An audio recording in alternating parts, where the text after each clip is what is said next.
telescope view. We're now going to get into the microscope view. What makes human relationships? I'm a scientist by my initial degree.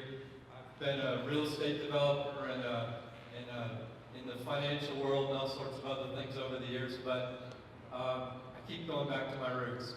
What exactly is a relationship? Anybody in here ever heard of NIMBY? Raise your hand if you've heard of NIMBY. Not in my backyard? If you look in Wikipedia, it's in there. I've asked classes of people from 10 or 15 different countries if they've heard of NIMBY, and it's pretty common to have heard what NIMBY is, but it's not in my backyard.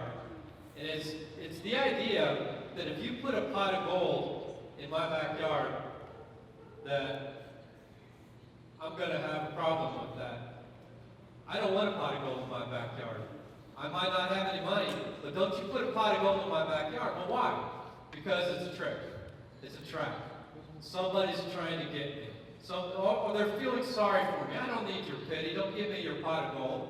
You know, my self-esteem is too great for that. It's a trick. Somebody's going to throw me in jail as soon as I take this pot of gold. I don't trust people's motives, and that's an international phenomenon. A lot of what we've talked about today in all these different scenarios, you know, these different cities have different dynamics, like Diane said. It's true, but guess what? We're all the same, regardless of our language, our age, our race.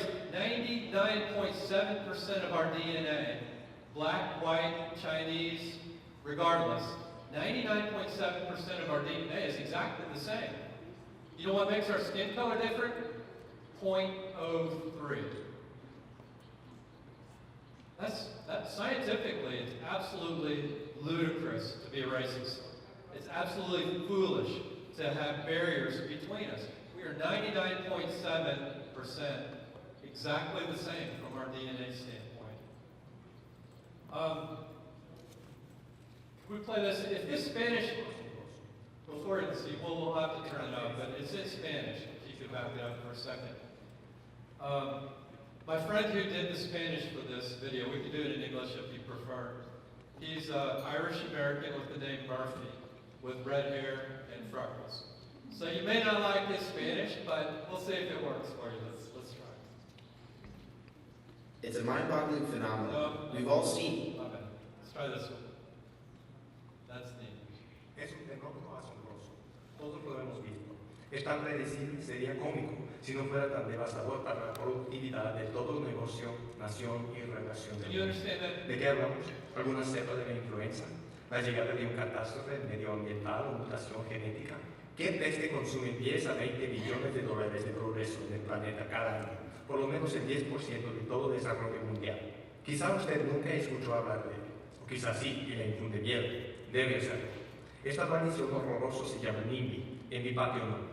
En Estados Unidos los economistas dicen que la pérdida a causa de NIMBY es tan grande que sería la octava economía del mundo, mayor que Brasil, Australia y Rusia, solo la pérdida. Puede que usted sepa que en mi patio no puede ser explosivo. La virus de NIMBY ha tratado de infectar casi todo proyecto político o económico desde que los humanos se pusieran a hacer treques, construir y vender. Guerras, imperios robados, proyectos demonizados, nuevas empresas y empleos y matrimonios perdidos, todo a causa del poder de NIMBY. ¿Qué es NIMBY? NIMBY es la predecible resistencia psicológica al cambiar casi cualquier cosa. NIMBY aparece con la llamada de cambiar o mejorar cualquier propiedad, proyecto o relación o costumbre. NIMBY es a menudo una reacción de irracionalidad inexplicable o incluso de ira cuando se percibe que la propiedad o respeto local están amenazados, especialmente por un fuereño o un rival. La invasión de un espacio, por muy pobre que sea el espacio o muy grande el valor de las mejores prometidas, crea el ambiente para una respuesta hostil e irracionable de en mi patio no. Ocurre diariamente en el lugar de en comunidades y familias y todo tipo de empresa, colaboración o relación humana. NIMBY es como el reflejo rotular. La pierna se levanta con el golpecito de una maleta de hule, sin el pensamiento consciente del paciente. Simplemente ocurre si estamos vivos. Así es NIMBY. Si estamos vivos es una consideración. Cuando un fuereño sugiere cambiar, mejorar, diferente para cualquier cosa, NIMBY sucederá. Lo viejo es mejor y nunca lo hemos hecho así. Y en mi patio no. Son reacciones viscerales. Las personas quieren controlar sus propias vidas, lo cual es comprensible. Puede ser irracional preferir el statu quo y la carencia de progreso, o incluso la pobreza y malas escuelas en vez del cambio. Pero es una reacción visceral, es automático para muchos. No nos ocurre que la resistencia al cambio o a una idea es a menudo una versión química del reflejo rotular. Parece loco estar enojado con una oportunidad que podría ayudar dramáticamente a la familia a una vida digna. NIMBY es en efecto extraño, pero nos ayudaría a navegar si supiéramos que la reacción de NIMBY no es necesariamente una declaración de guerra por un enemigo mortal a quien se debe aplastar o engañar a rendirse. NIMBY es casi siempre una reacción química, no busca, debido a nuestra provocación no buscada, y resulta en que se inunde a nuestras colegas de hormonas. Por lo tanto, no hace falta estar ofendidos por ataques de NIMBY, tampoco hay necesidad por nuestra parte de represalias, mentiras o manipulación. Nuestros cuerpos funcionan de la manera siguiente. Somos en esencia baterías químicas con dos piernas. Ejecutamos todos nuestros procesos por minúsculos impulsos electroquímicos de pocos milivoltios. Todos tenemos ADN que afecta nuestra salud, humores, inclinaciones y preferencias. Y la ciencia dice que también somos programados en cierta medida por nuestra niñez. Los abrazos, los ruidos, las drogas, la dieta y las experiencias, ya sean buenas o malas. También fuimos diseñados como fábricas de hormonas. El cuerpo echa en nuestras venas y cerebros diversas sustancias químicas que causan las emociones cuando algo sucede a nuestro alrededor. Una inundación de adrenalina puede darnos fuerzas superhumanas para levantar un coche para un gatito. O cuando hablamos en pública, la adrenalina y el cortisol pueden levantar el estómago de la garganta y hacer temblar la voz. Es solamente una inundación de hormonas. No sucede a todos. Usualmente cuando un nimbiano resiste una gran oferta, no es solo un jerk. Tal reacción irracional y hostil es frecuentemente tan involuntaria como el reflejo rotular. Es importante saber, una lógica perfecta en nuestras presentaciones no vencerá el ADN, la programación de la niñez, las experiencias o las sustancias de nuestras fábricas hormonales. Los encefalogramas demuestran que lo que consideramos decisiones racionales o respuestas justificables frecuentemente no lo son. Nuestras mentes lógicas muy a menudo se encuentran completamente bloqueadas por las emociones. Ni siquiera sabemos qué nos ha sucedido. Si le sucede a alguien tan maduro y centrado como usted, también afectará, obviamente, a los depositarios, a los colaboradores, a la comunidad, a los votantes, a los terroristas, al financiero y a los hijos de usted. La ciencia y los encefalogramas dicen que ninguno de nosotros es tan lógico como aseguramos, ya que sabemos que esta es la realidad científica, sin importar cómo creemos que sentimos. Ahora podemos comenzar a mejorar los resultados de relaciones y proyectos y elecciones. Vamos a hablar de esto. Okay, now that you know what NIMBY is, has anybody ever had an irrational opposition to an awesome project you thought of? Ever encounter that? Anybody? I can't imagine that hasn't happened with your teenagers, with your spouse, in every business situation, in your office, with employees, with bosses, with investors, with government. I'm sure you've run into irrational responses, and that you got shut down, and there was no explanation for it because your idea was so great, and everything you thought of and everything you said was so brilliant, and they didn't want any part of it. You couldn't figure out why. Well, if we understand that it's a medical problem, it's a knee-jerk reaction, it actually helps us to cope with it and to find the solutions.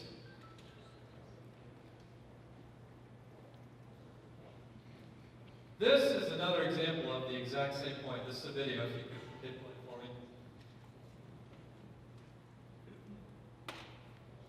Watch carefully. He's got a wallet. He's putting money in this wallet. It's bulging.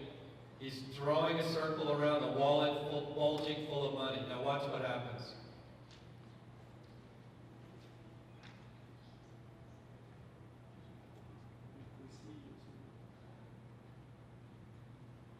Isn't that brilliant? That wallet was there all day and all night. That's a busy London bus stop. Thousands of people walked by and nobody touched that wallet. Now, you've all left your wallet someplace, or your wife has, right? You've left your keys someplace and you just couldn't find them, and somebody found them for you. What happens? People either steal your wallet or your purse, or they turn it into authorities so you can find it, or they try to track you down. When do you ever leave a wallet bulging with money on a sidewalk, on a busy street, and thousands of people walk by, and they look at it and go on, and nobody touches it all day long on a busy London bus stop? Why is that? It's all about that chalk circle. 100% about that chalk circle. Because people believe automatically it's medical. It's a medical problem. People believe because of an adrenaline, cortisol, norepinephrine, they get attacked by these fears and paranoias that because someone was involved in this, they drew a chalk circle. Someone was involved, and they don't have my best interest in mind. So I'm out of here. That's what happens in our investor meetings. That's what happens to developers all the time with community meetings. Somebody comes along and says, I know everything you're saying sounds great, but I don't trust you. I don't know you, I don't trust you. And so they raise a big stink, they go to the media, they go to politicians, they stand up and rant and rave and scream in a meeting. Anybody ever had anybody rant and rave and scream in a meeting? Nobody? Watch one of my meetings. Lots of volume, please. We will spur $4.5 million annually in new tax revenues for a total of over $90 million over the life of this 19-year lease. And this arena will be a significant economic development boost because over 380,000 people will visit the complex each and every year, driving private investment dollars to St. Elizabeth East and spurring retail and affordable housing opportunities right here near our Congress Heights Metro. I'm sure that's never happened to any of you guys. This was one of my projects. That was the mayor speaking. This whole project, that building right there hasn't been occupied for 40 years. This whole campus, a lot of them were Civil War era, 1860s to 1920 buildings, many of which have not been inhabited for 40 years. So now somebody comes from about a mile away in another neighborhood and says, where's your blackness? You sellouts, how dare you tear down this empty building and build affordable housing? The rents in this housing that we're building will be luxury apartments. This one's getting torn down, but seven others are being renovated. And they're these beautiful historic buildings that will cost half as much to rent as the market rate in the community. And that's what she's screaming about. You see, why is she doing that? Because it wasn't her idea. Fear of change. Lost no ownership. The human body is a chemical playground. We are made up of 15 to 80 millivolt charges. Boom, boom. And I say this very respectfully. You know what Star Trek is? The old television program, Star Trek? One of the aliens called us an ugly bag of mostly water. That kind of sums it up. Biologically speaking, we're ugly bags of mostly water compared to all the great aliens out there, I suppose. But we're filled with all these chemicals. We have DNA that determine our early years. We have hardwiring from experiential neural pathways, the noises you hear when you're 2 years old, whether or not your mother looks you in the eye, whether you're being hugged very much and touched, the sounds, the smells, drug use in the house, human contact, relationships at 4 and 5 years old. Those things they hardwire us. We, as adults, have lost 60% of our neurons. I think you know this. 60% of our neurons are gone. The only ones that remain are the ones that were stimulated and excited when we were little babies. There was a musician who just died named Prince. I've heard him, know who Prince was? He played 23 instruments. Couldn't read one note. He could not read music at all and played 23 instruments. Wrote music, bestsellers for all different artists, not just himself. He was a genius. He came out of the womb with that DNA and the hardwiring necessary to do that. You may not have that, or maybe you do and you just never tried music. But we come out of the womb with a set of DNA that determines your hairline, the color of your hair, the shape of your nose, whether you can roll your tongue or not. You know, your DNA determines all of those things. Whether you like caffeine or not is in your chromosomes. Hardwiring from your experiences, but there's another aspect which is part of relationships, which is why I'm bringing this up. This is all about collaboration, and it's about NIMBY. It's about enhancing relationships and building deals.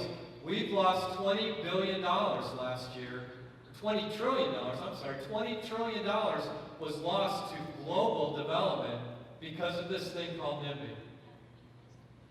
You know how much our wars cost us last year in 2015? Our wars on planet Earth, $13.6 trillion. The cost of lost development because of not in my backyard, we've never done it that way before. The old is better.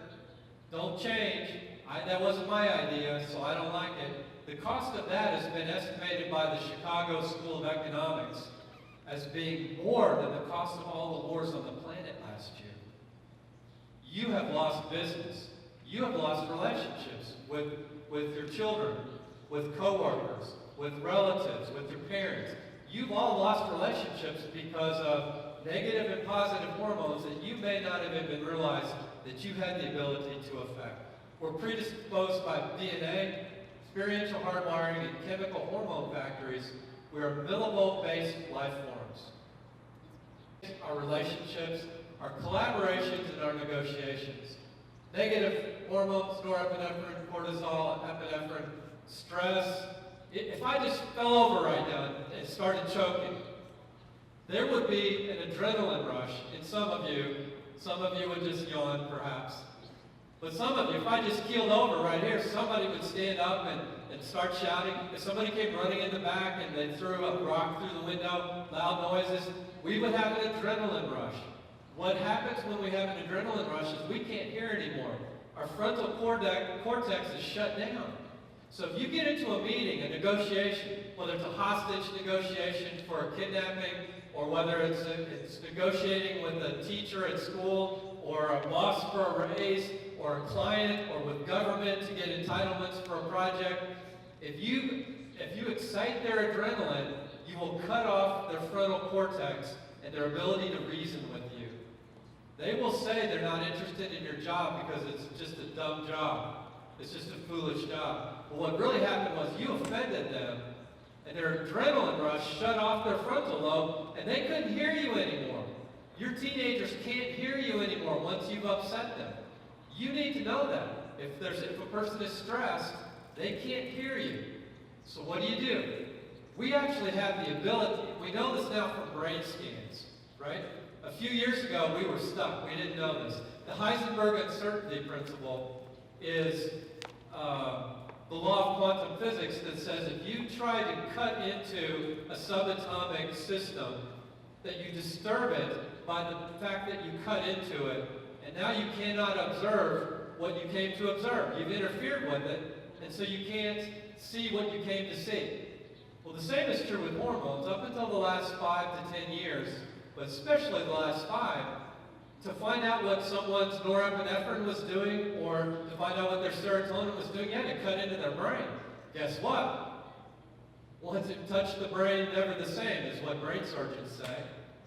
There's no possible way to study the brain by cutting into it because you've interfered with it. So dopamine, that's the reward hormone. Oxytocin, that's the cuddle hormone. Serotonin, that's the, well, endorphins are the rock star. Serotonin, I forget what that is. Anandamide, that's the bliss hormone.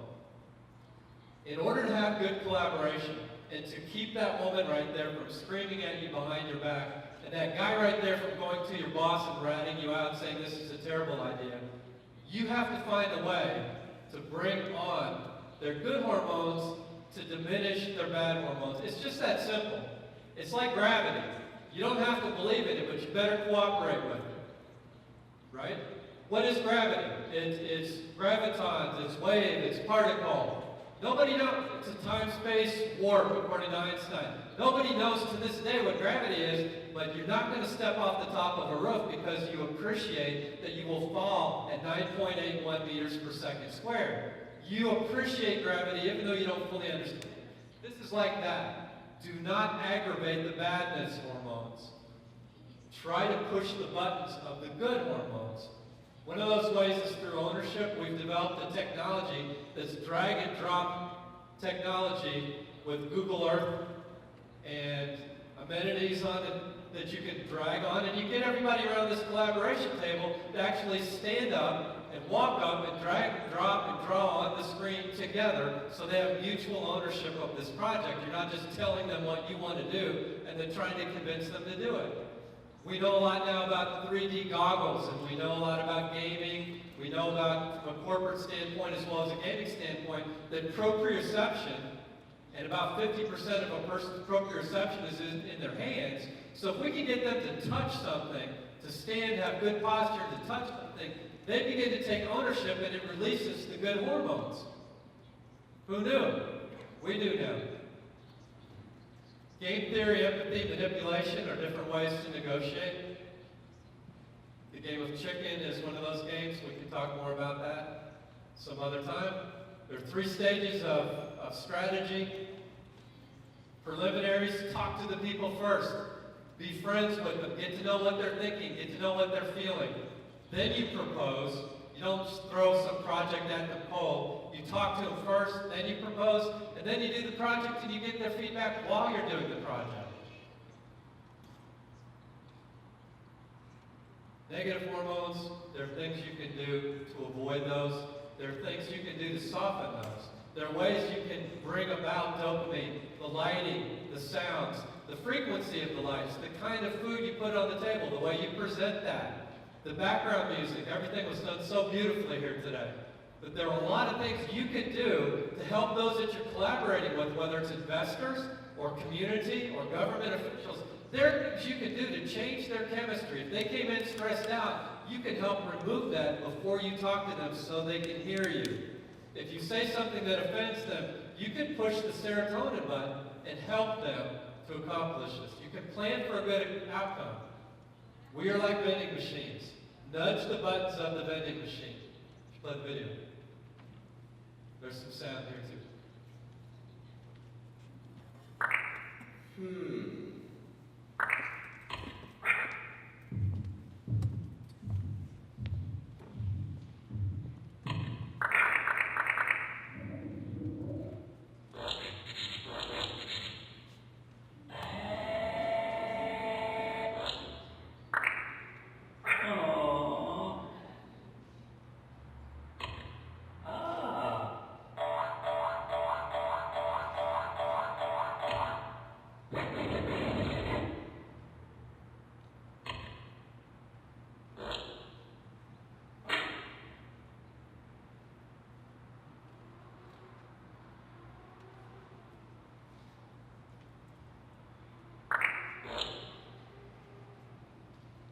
Okay, we could spend an hour talking about exactly how to push the right buttons and how to avoid the bad buttons. But suffice it to say, we want to try to build relationships because life is about relationships. $20 trillion was lost, not because they were bad ideas, but because we didn't build the relationships well. Because we came in with our arrogance, with our racism. We came in not giving them any ownership at all because we're the ones with the ideas and we expect them to just roll over. And the fact is, amazing ideas, $20 trillion were lost last year because we didn't know how to build relationships. A lot of marriages were lost too because we had to have our say. And we didn't understand that as soon as we touched that adrenaline or norepinephrine button, they couldn't hear a word we said. You know it's true. With your teenagers, you know it's true, but you may not have known why before we just talked about it, but it's a science fact. And it isn't reason that's going to solve the problem. You're not going to reason people into agreeing with you, into making a deal with you, into obeying your house rules, into loving you. You can make a dog obey, but you can't make him wag his tail. If you understand how we're built, fearfully and wonderfully made, you can cooperate with how we're designed in order to build better relationships. People will forget, this is Maya Angelou, she was a poet. People will forget what you said, people will forget what you did, but people will never forget how you made them feel. We can create a better world by caring about others more than we care about our projects. And then maybe we win both. NEMBY stands for New Enhancements for My Backyard. Not in my backyard, new enhancements for my backyard. Any quick questions before you eat your lunch? Get some endorphins and some dopamine from your food. So you all have this cortisol because you didn't get to eat on time, and so you probably didn't hear any of that. So just get the slides. Okay, thank you very much. Thank you for your patience.